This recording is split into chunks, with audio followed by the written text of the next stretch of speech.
Good morning, Malta and Goza, and welcome to another edition of Lovin Daily, brought to you by Browns and You. I'm your host, Chris Perugine, joined today by Julian Bonici. Hi, Ju, how are you doing? Hi, Chris. I'm well. How are you? I'm good, thank you. It's a Thursday, and the weather is looking pretty decent today, but we're obviously working still from home. So the headlines for today are these. We have a follow-up and update on the story we began yesterday about the Maltese traffic police officers who believe they were thrown under the bus in the investigation to deviate attention from bigger crimes that were happening, even nationally. We have doctors warning of a second COVID-19 wave as cases have risen to 113 yesterday. We have a story as well about the migrants who claim that the AFM, the Armed Forces of Malta, refused to help them and instead directed them to Italy, including by changing their engine. And we had a video on The Guardian. We'll be talking a bit about that.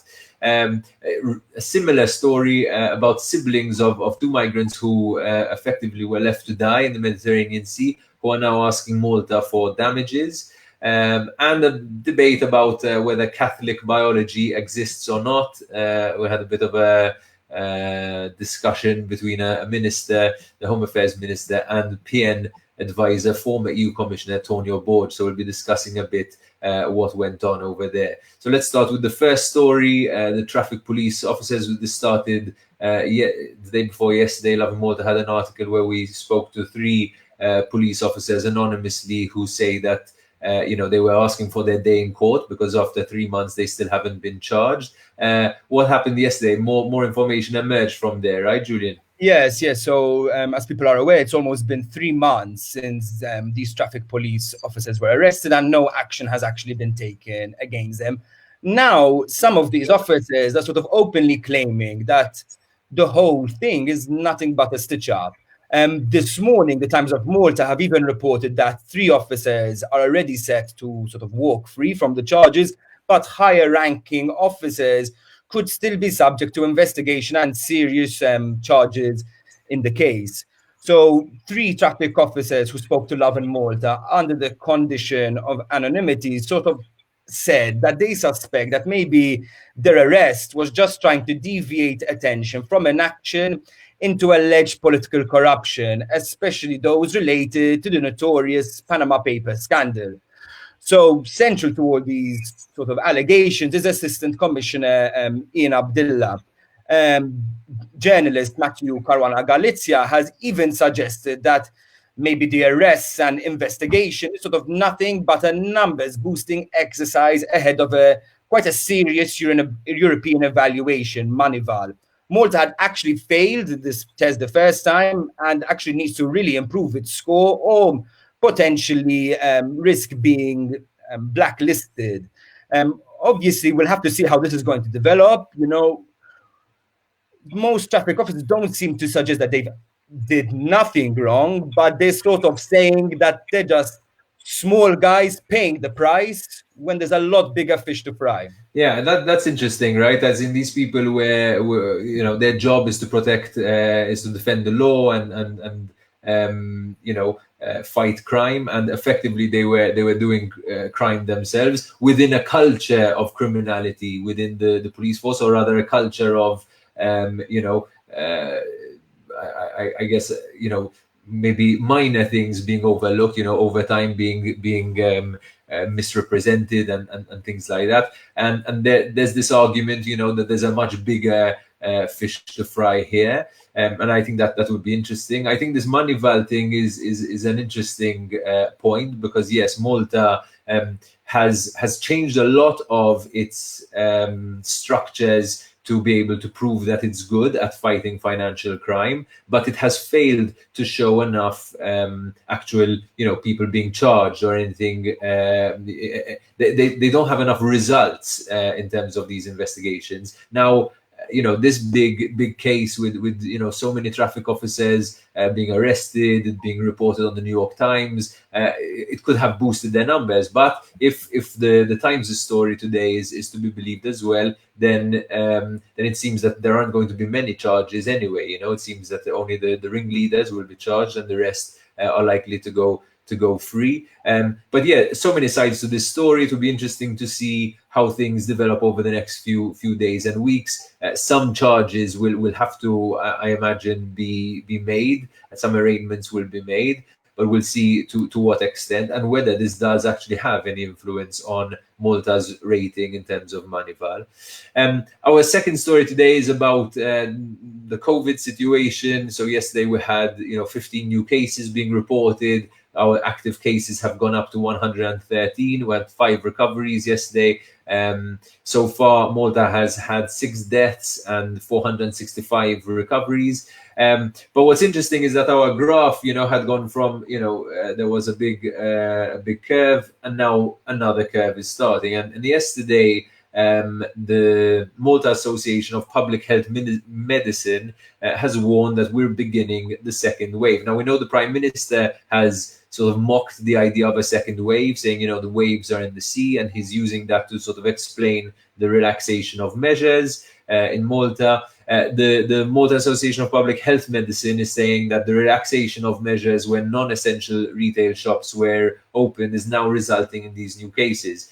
What I find, I guess, interesting to analyze here is, of course, the relaxation of measures beyond us having reached a zero mark is going to result in more cases being registered in Malta, as is the increased number of tests.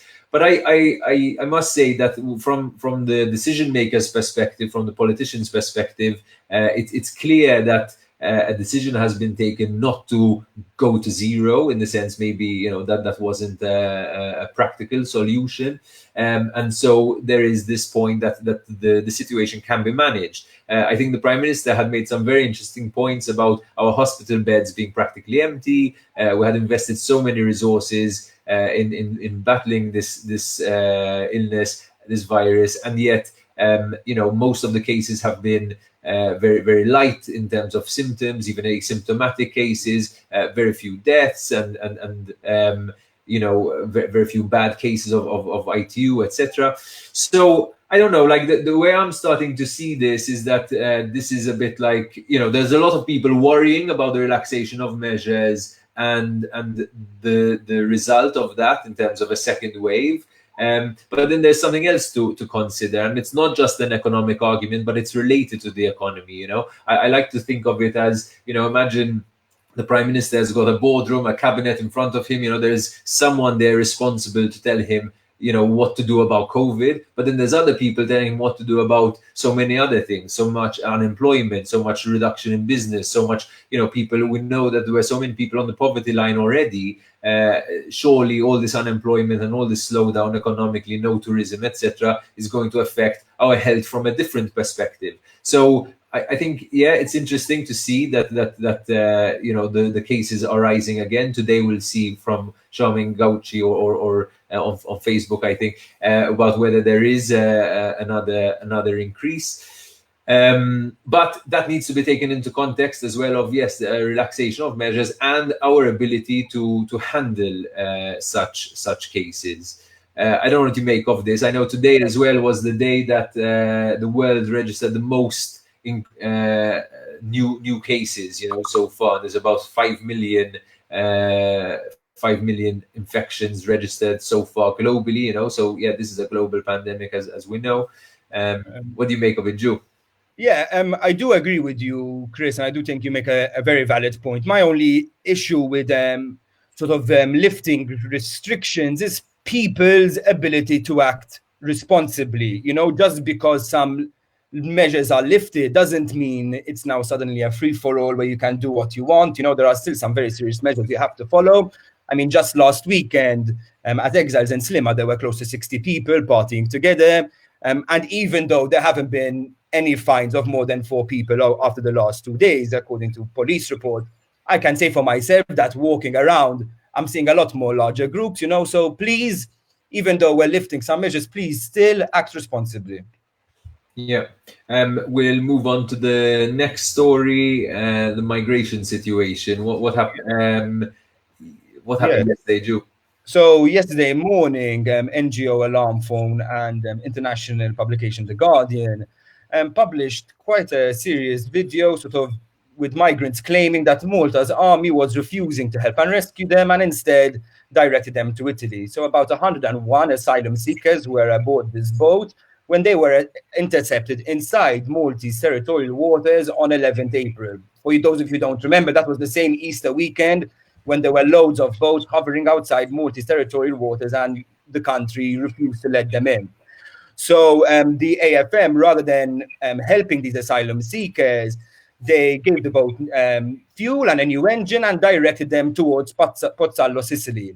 So even the Pozzallo mayor was actually surprised that this boat had made it all the way to Sicily on their flimsy vessel when they arrived on 12th April. He had actually suspected that traffickers might have been involved. So, it was quite a weird story. The asylum seekers had even said that the AFM told them, essentially, we give you 30 minutes to leave, while pointing their guns at them. Contacted by Lovin Malta, the AFM didn't completely deny the claims, but insisted they didn't put their lives in additional risk. So for those of you who don't know, I mean, it's been in the news everywhere. Migration has been quite a serious issue during the pandemic. Malta, Spain, and Italy have declared their ports unsafe due to the pandemic, and Libya has also closed its ports due to an ongoing civil war. Around 150 people are currently in limbo outside Maltese territorial waters, but the government sort of says it's not going to allow migrants sit without an EU policy. So actually, this has got some relevance because Malta has now decided they'll veto the appointment of EU's Operation Irene's new force commander unless other EU countries agree to a burden-sharing plan. Operation Irene is a naval mission that essentially enforces an arms embargo on Libya. We don't really know how the situation is going to develop. Obviously, the migration crisis is growing more and more each day, and we still have 160 outside Maltese territorial waters. Yeah, it must be said the video of the Guardian was pretty. It looked pretty horrific. You have this massive patrol boat circling a bunch of migrants who are in the water wearing life jackets, thinking that they were being rescued, but instead they were kind of being told get back on the boat and head to Italy. And this brings us to our second story, which talks a bit about some of the legal implications that Malta may be facing in light of this, I would say, rather haphazard approach to migration, which has been with us for decades now, and it still seems to be dealt with on an ad hoc way, every single time. So what we know is that the siblings of two migrants who died at sea when there was that incident where the Maltese government was saying, we're not going to go and rescue this boat. Eventually, the boat was rescued and sent back to Libya. But before that could happen, 6 migrants, at least 6, probably 11, because some were unaccounted for. 6 migrants were found to have died. Now, the siblings of 2 of these migrants, the siblings living in Netherlands and Sweden, have filed a judicial protest in Malta, where they're saying that Malta failed to honor its international obligations and breached the rights of their brothers to the right to life and the right to seek asylum. I think this is, this is a reality in the sense of these are the sort of consequences that Malta can face when it does say, it's not going to fulfill its international obligations. And we need to see whether Malta's kind of reasoning that this is an emergency situation, COVID, couldn't let anyone in, whether that is going to pan out in court. What's worth noting is that the one of the lawyers who signed this judicial protest is Paul Borges-Oliver, former Nationalist Party General Secretary. The case is being heard by Magistrate Joe. Another case is being heard by Magistrate Joe Mifsud into when Republica, the NGO, had called for an inquiry into this case, and the siblings are also asking Magistrate Joe Mifsud to make sure that he evaluates the testimonies of the survivors to really get to the bottom of this case, which could have serious ramifications for Malta internationally as well. And as we said before, Malta is still currently housing over 100 migrants on 2 Captain Morgan vessels just outside its territorial waters. They've been there for, I would say, almost 3 weeks now. And we don't really know the condition of these boats or these migrants because they're sort of far from sight in that sense. We'll wait and see.